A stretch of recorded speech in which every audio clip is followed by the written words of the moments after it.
Saúdo a amada igreja com a santa e gloriosa paz do Senhor Jesus. Amém? Glórias a Deus, que noite maravilhosa, que culto abençoado. Dá vontade de a gente ficar aqui um pouquinho mais, adorando a Deus, sentindo a sua presença. A presença do Senhor é algo maravilhoso. Quando nós sentimos a presença dEle, porque tem uma parte do nosso ser, no ser humano, que precisa, que necessita, que tem sede da presença de Deus. Minha alma tem sede de Ti, Senhor. Quando irei, me apresentarei diante de Ti. Está escrito no livro de Salmos, ou seja, tem coisas que o dinheiro não compra, tem coisas que o que o mundo tem a oferecer não paga. Tem situações onde só a presença de Deus nos supre. E hoje, quem estava ligado no culto pode sentir. Irmãos, eu quero aproveitar a minha oportunidade e pedir para que os irmãos possam abrir suas Bíblias no primeiro livro de Reis, capítulo 17. Agradecer porque o nosso Deus nos dá a oportunidade dia após dia de adorá-lo, dia após dia de reverenciá-lo. Estávamos hoje pela manhã na escola bíblica, conhecendo a palavra de Deus, conversando sobre a palavra de Deus. Tivemos uma reunião para tratar das coisas de Deus e agora estamos adorando ao Senhor. Vamos complementar isso com a sua palavra, que Deus possa me guiar, para que eu possa transmitir aquilo que Ele tocou no meu coração, dentro das minhas limitações, porque ser humano é limitado. Então, vamos lá. Primeiro livro de Reis, capítulo 17, a partir do versículo 1, todos acharam? Glórias a Deus. Diz o seguinte: então Elias, o tesbita, dos moradores de Gileade, disse a Acabe: tão certo como vive o Senhor, Deus de Israel, perante cuja face estou, nem orvalho, nem chuva haverá nestes anos, segundo a minha palavra. Irmãos, sentem dando glórias a Deus. A mensagem de hoje tem como título: o ministério dos profetas. E Deus só me entregou até aqui. Eu tenho um esboço aqui, que todo ele é um papel com o título apenas, porque o Senhor me revelou. Eu estava com uma mensagem, mas eu falei com a minha esposa: estou na dúvida, não estou sentindo o que é isso. E quando eu estava passando a roupa, eu falei: deixa Deus me deu uma palavra, e eu gosto de trazer o que Deus quer. Eu converso com os amigos, os irmãos, o nosso mestre Elifas. Eu prefiro não montar a mensagem em cima do que eu sei, mas em cima do que o Senhor me dá, porque aí é o que Deus quer para a igreja. E Deus falou o seguinte: fale sobre Elias, fale sobre o profeta Elias, sobre sua vida. Eu ia falar sobre Davi, ou seja, não tem nada a ver, contextos e momentos diferentes históricos. Então falar do profeta Elias é falar do maior profeta do Antigo Testamento. Não estou falando de Moisés, Moisés é outro nível. É aquele o qual não tinha genealogia anterior a ele. É um homem que veio do nada, e do nada profetiza que não vai ter chuva em Israel. E aí você pensa o seguinte: se hoje parar de chover, é um problema muito grande para a gente, mesmo com toda a tecnologia que nós temos. Imagina naquele tempo parar de chover, e a palavra do Senhor diz que por 3 anos e meio não choveu. Olha que problema grande é esse. 3 anos e meio sem chover impacta toda a vida econômica, toda uma vida social, política de uma região, porque querendo ou não, nós dependemos da chuva para tudo. Você pode achar que a sua casa é bonita, o lugar onde você vive é maravilhoso, mas se parar de chover, nós todos vamos sentir, porque aumenta o preço dos produtos, a qualidade diminui, o preço de tudo aumenta. Ou seja, a água é um bem maior que nós temos, mas só sentimos falta quando ela falta. É engraçado. E por que Elias fala isso? Porque ele era um homem ruim, um homem mau? Estava num dia mau e profetizou? Não. A palavra do Senhor diz, e a palavra do Senhor nunca mente. O profeta Elias foi um homem que foi impulsionado, instigado pelo Espírito de Deus, porque um profeta é isso. Deus manda os seus profetas no decorrer da história da humanidade para poder falar a sua palavra. O ministério dos profetas é algo maravilhoso.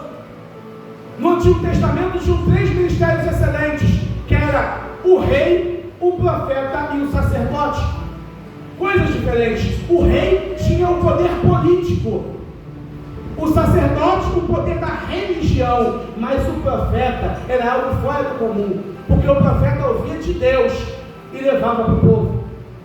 E é algo muito pesado, muito forte, porque em várias situações Deus faz o profeta sentir o que Deus sente. Então quando eu escuto falar, eu sou profeta de Deus, eu vivo em carrão, em mansões e tudo mais, eu falo assim, então a Bíblia está errada, porque a vida de um profeta é uma vida experimentada por Deus em várias situações. O profeta vive um momento de bênção, de dificuldade, porque ele vai aprendendo, como todos nós, que precisamos depender da força do poder de Deus.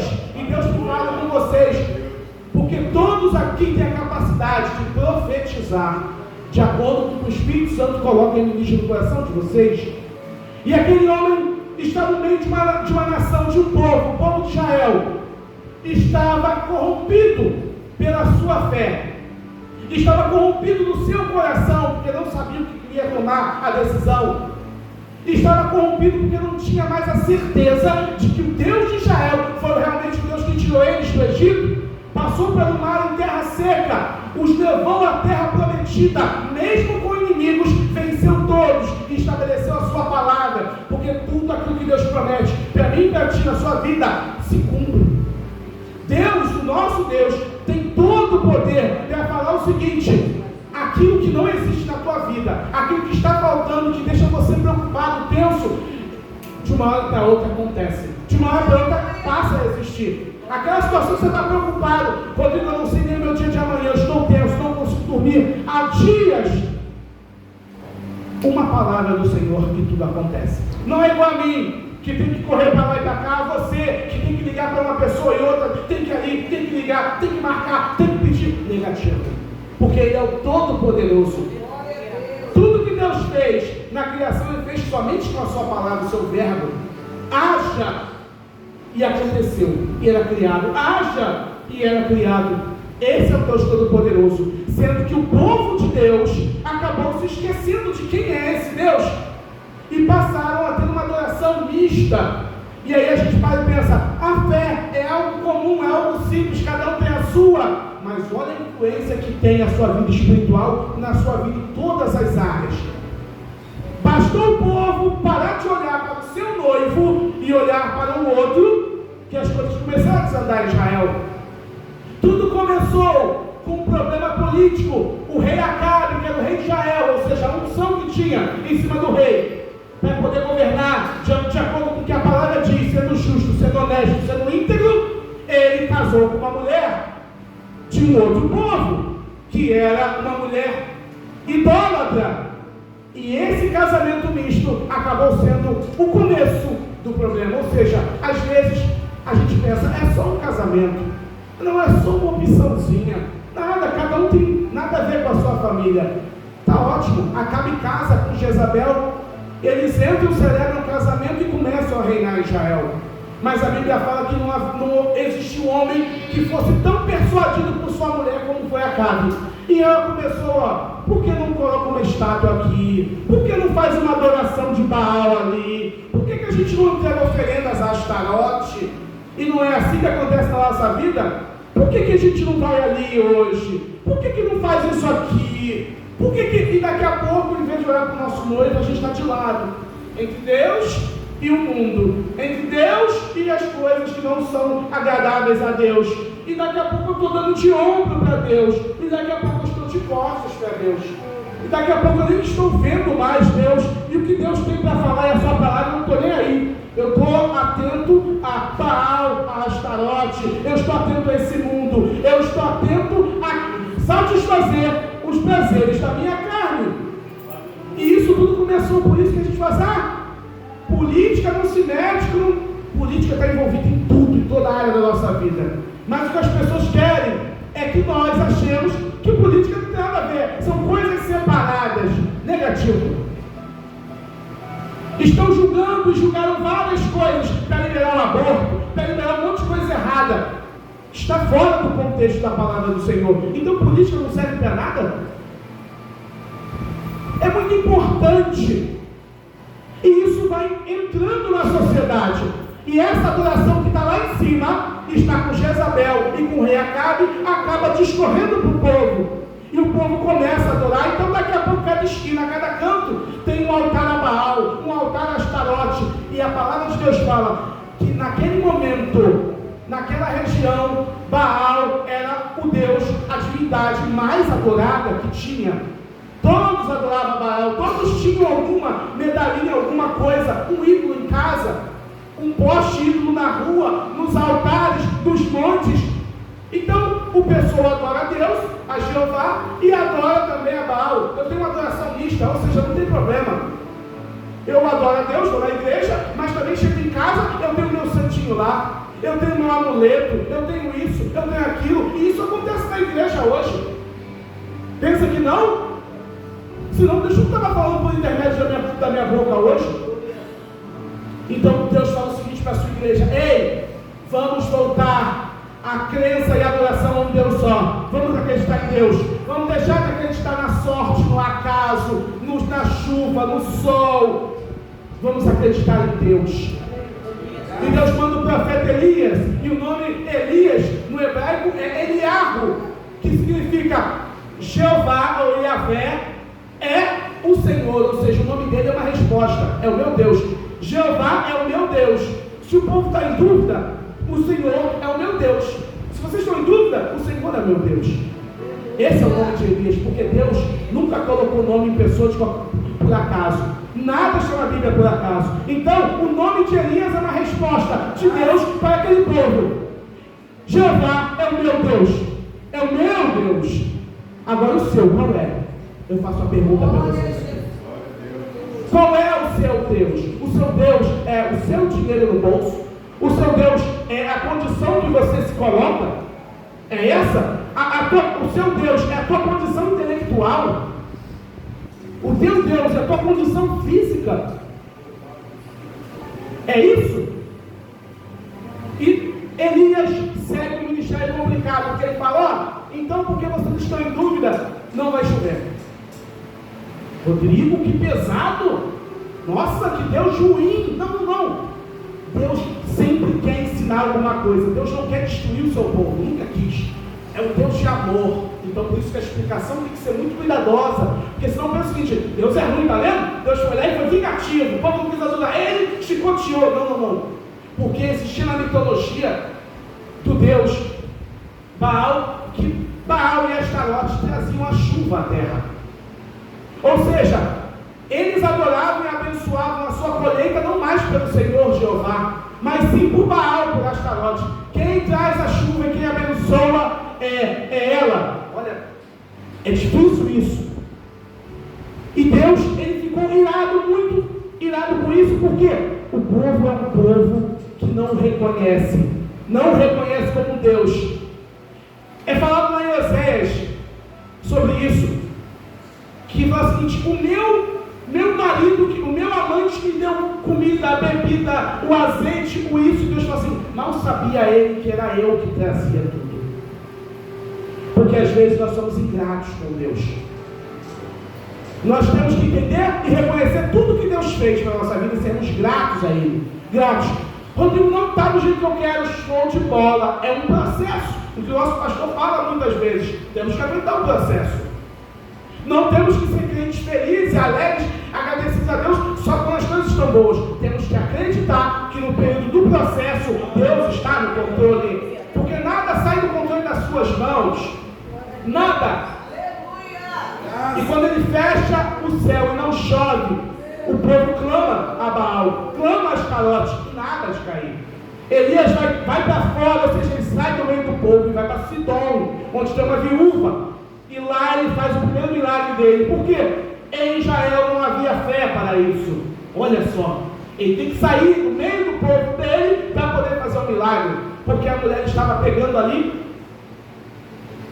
madeira para poder fazer uma fogueira e fazer a última refeição para comer e morrer. Ela e o filho dela. E Elias, ele faz o seguinte: me dá primeiro o bolo. E a mulher fala o seguinte: ele pede água, ele dá água, depois ele pede comida. E a mulher fala assim: eu só tenho isso. Eu e meu filho vamos comer e vamos esperar a morte. Ele falou assim, não, me dá primeiro, porque a farinha da tua panela não vai acabar. E o azeite da tua botija não vai acabar. Até que o Senhor, Jeová, faça cair a chuva da terra. E a mulher acredita naquilo, porque Israel não tinha fé, porque a fé em Israel era a fé em outro Deus. Complicado isso. Às vezes nós vamos ver fé fora, igual Jesus, a fé do centurião. Ele fala, não vi em Israel fé tamanha como desse centurião.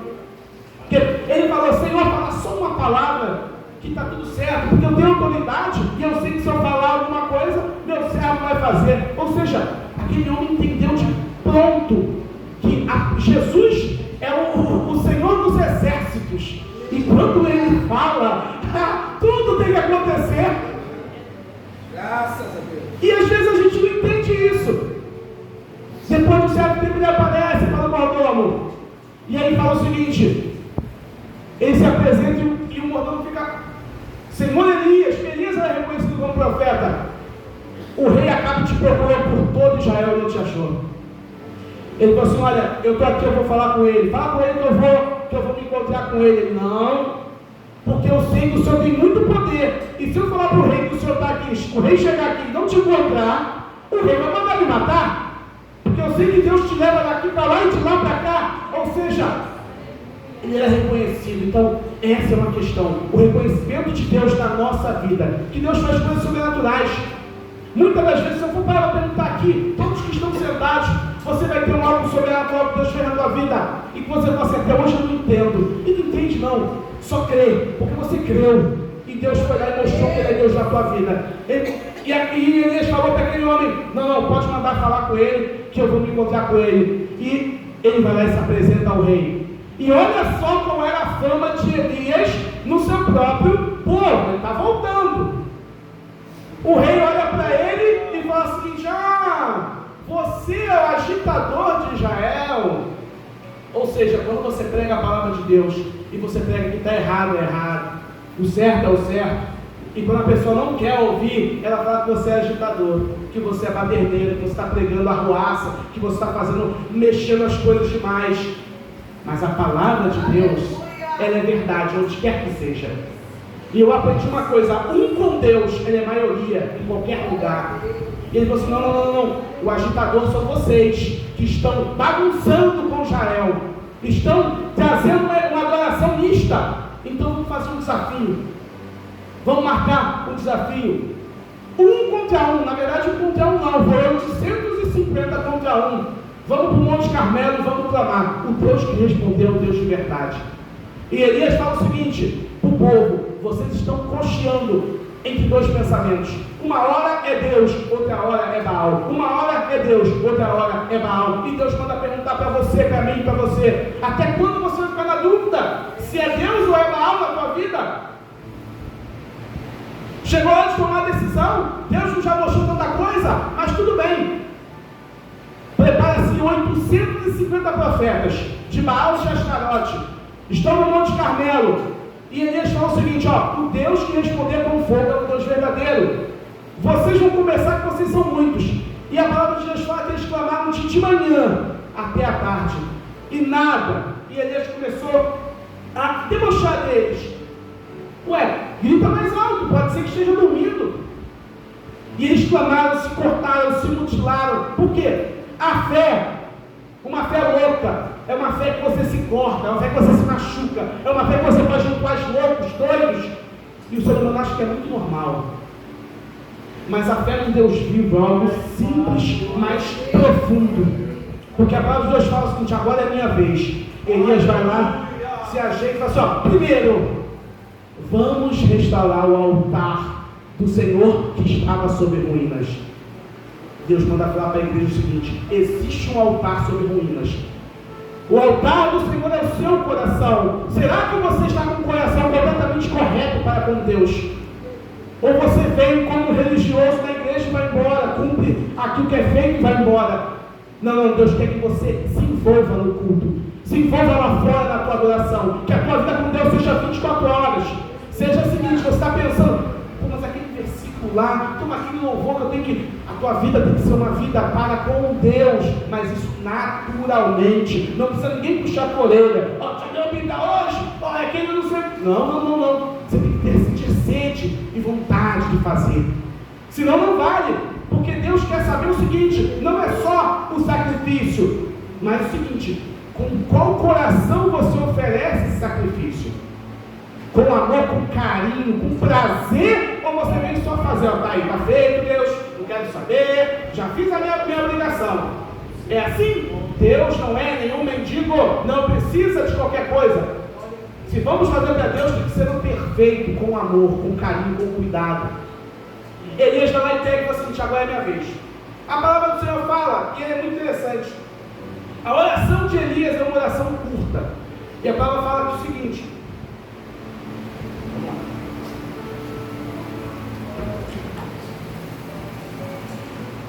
ele mandou consertar o altar, mandou fazer em torno do altar um caminho, encheu de água, mandava colocar mais água, jogar água em cima do animal que estava sobre o altar. Por quê?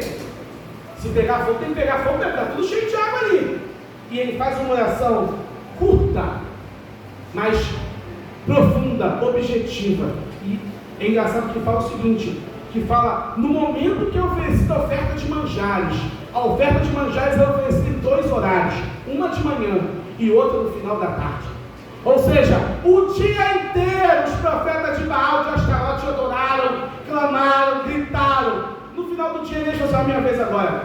Porque o nosso Deus, quando é para responder, ele responde na hora exata.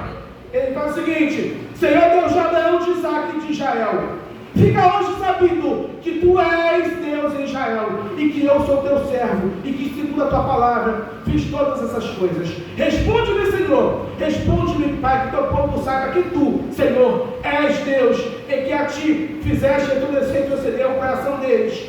Então caiu o fogo do Senhor, e consumiu o holocausto, a lenha, as pedras, a terra, e ainda lambeu a água que estava no bebo. E, vendo todo o povo, caiu com o rosto em terra e disse, o Senhor, Yahvé, Jeová é Deus. O Senhor Jeová é Deus. Ou seja, o povo parou de coxar em 2 pensamentos. Deus respondeu que ele era Deus. Elias faz o seguinte, olha, Acabe, vai embora, porque eu vou fazer um trabalho aqui, vou falar com Deus. E ele ora rapidamente, 7 vezes, na 7ª vez vem uma nuvem, pequenininha, do tamanho da mão de um homem, do tamanho de uma nuvem necessária para resolver o mesmo seu problema hoje. A gente clama, a gente ora, mas na 7ª vez eu acredito que Elias orou diferente.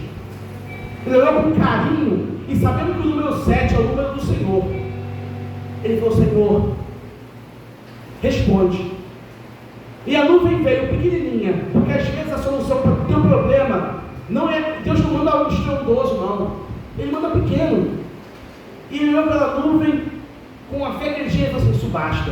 E a Bíblia fala que choveu o necessário para que pudesse germinar novamente a semente, para que pudesse novamente a agricultura a dar os seus frutos, para que os animais pudessem voltar a comer. E eu falo para mim e para a tua vida, vai voltar a chover na tua vida, vai voltar a semente vai brotar e vai crescer, porque você acredita que o Senhor é o único na tua vida, é Ele que resolve.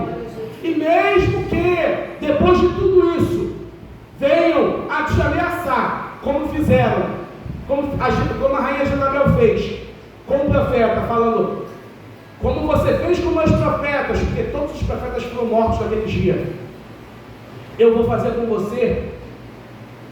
Tem um momento em que nós, como profetas e servos de Deus, também temos nossos momentos de queda, aonde a nossa energia e a nossa sensação acaba. Olha, ele estava no auge, Deus respondeu com fogo. Uma palavra de uma mulher idólatra, amanhã eu vou fazer a mesma coisa que você fez com esses homens, os meus profetas. Ele larga tudo. Não sou melhor do que os meus pais, não quero mais saber de igreja, não quero mais saber de ministério, não quero mais saber de nada. E a palavra de Deus fala que ele dorme debaixo de uma árvore, Anjos vão alimentá-lo 2 vezes. Ele come, está desgostoso. Muitas vezes estamos assim na casa de Deus. Depois de tantas batalhas, de tantas feridas, de tantas lutas, acontece, ninguém é de ferro. Eu estou falando de Elias. Deus vivo, aleluia. Aquele depois que João Batista veio na mesma fé que Elias. Elias é um parâmetro. Ele não quer mais saber de nada. Tchau, vou embora. Ele come pela segunda vez, que a Bíblia fala que ele tem força de sair do Monte Carmelo e ele vai até o Horebe. Eu adoro geografia bíblica, e aí você vê que o Monte Carmelo fica na tribo de Asser, fica quase lá em cima, e o Monte Horebe fica lá embaixo. Ou seja, ele caminhou e foi. Tipo, eu vou me afastar, eu não quero mais saber de ministério. Você imagina aquelas pessoas olhando Elias passando calado. Ali vai um profeta de Deus, ali vai um grande homem de Deus. Que lindo foi o que Elias fez no Carmelo. Mal sabia ele que Elias estava entregando tudo ali por dentro. Ele já estava com a carteira entregue, ele já não queria mais saber. Entrou dentro do Monte Horebe, numa caverna, e eu estou falando com pessoas aqui que o Espírito Santo é muito sensível. Eu estou com a minha Bíblia fechada, mas meu coração está aberto, a Bíblia está aqui. Ele entrou e Deus falou o seguinte: Elias, o que está fazendo aí dentro da caverna? Deus não quer os seus dentro de cavernas, escondidos, tristes, amargurados, mas existe o seu momento. Todos passam por esse momento, já passaram ou podem passar. Que Deus possa guardar de não passar quem nunca passou, mas se você passar, tem um Deus lá fora te chamando. E ele fica lá dentro e ele fala: Deus, ficou só eu, me ameaçaram, ninguém me defendeu, eu estou triste, eu estou desanimado. Ele vem para fora, e quando ele vai para fora, ele vê a manifestação de Deus, mas uma manifestação da natureza.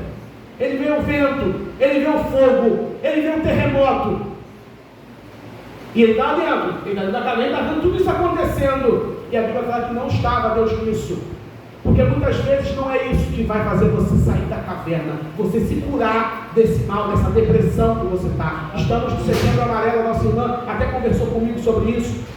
É algo muito importante. A depressão tem matado muitas pessoas hoje, e não é a brincadeira, não é a tristeza, não é a falta de a pessoa está com preguiça, não, é algo sério, é algo químico, é algo físico, é algo espiritual, e o profeta Elias está com toda a característica disso. Rodrigo, por que você está falando isso? Porque eu sou psicólogo, então a formação me dá a condição de identificar, de diagnosticar isso. Mas depois que acontecem essas 3 manifestações, a Bíblia fala que tem um suicídio suave, um som suave, e Deus estava nisso, porque às vezes Deus está em coisas suaves, num amigo que senta: e aí, cara, o que está acontecendo? Você não é assim.